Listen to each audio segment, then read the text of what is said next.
రష్మిక మందన రీసెంట్గా చేసిన పోస్ట్ ఇప్పుడు వైరల్ అవుతోంది. రష్మిక గతంలో ఎంగేజ్మెంట్ అయిన సంగతి తెలిసిందే.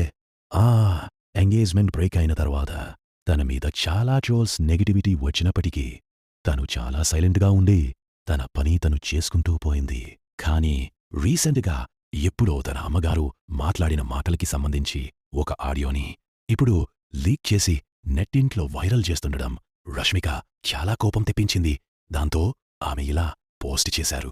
నాతో ఈ జర్నీలో ఉన్నవారికి, అలాగే ఈ విషయం మీద కన్సర్న్గా ఉన్నవారికి గత 8 సంవత్సరాలుగా ఒక సెక్షన్ ఆఫ్ మీడియా మిస్కన్ఫర్మేషన్ హరాస్మెంట్ టార్గెట్గా నాకు ఎగైనెస్ట్గా మాట్లాడటం చేస్తూనే ఉన్నారు. నేను మాట్లాడిన వాటిని వేరే మారుస్తూ తప్పుడు సమాచారమిస్తూ వాళ్ళ ఎంగేజ్మెంట్ రీచ్ వ్యూస్ కోసం వాడుకున్నారు. అది నన్ను బాధపెట్టినా కూడా నేను ఓపికతో సైలెంట్గా ఉండాలని నిర్ణయించుకున్నాను.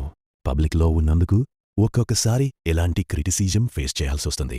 నాకు నేను నిజాయితీగా, హ్యాపీగా నా చుట్టూ జాయిని స్ప్రెడ్ చేస్తున్నంతవరకు అవేమీ మ్యాటర్ కావు. కానీ గత 24 గంటల్లో జరిగింది.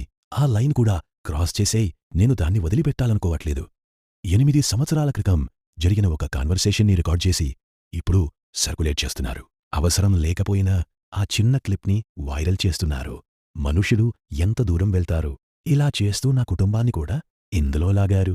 నాతో మంచి సంబంధాలు ఉన్నా ఈ విషయానికి ఎలాంటి సంబంధం లేని వారికి కూడా అసౌకర్యాన్ని గురి చేస్తున్నారు.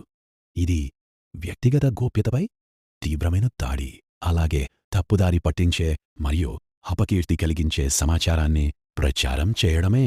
మనజము జీవితంలో ముందుకు సాగుతూ ఎదుగుతూ అర్థవంతమైన పనులు చేస్తూ సానుకూలత పంచాలని ప్రయత్నిస్తున్నప్పటికీ కొందరు మాత్రం ఇంకొకరి గౌరవం మరియు ప్రశాంతతను పనంగా పెట్టి ద్వేషం, వివాదాలను సృష్టించడం దురదృష్టకరం.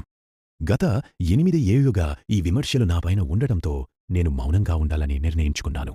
కానీ ఇప్పుడు ఇతరులను కూడా ఇందులో లాగుతున్నప్పుడు నేను ఇంకా మౌనంగా ఉండలేను. ఇకపై నేను ఒక హద్దు గీయాలని నిర్ణయించుకున్నాను. రేపటిలోగా ఇలాంటి సమాచారాన్ని అందించిన ఎవ్వర్నీ కూడా ఇక వదిలిపెట్టను.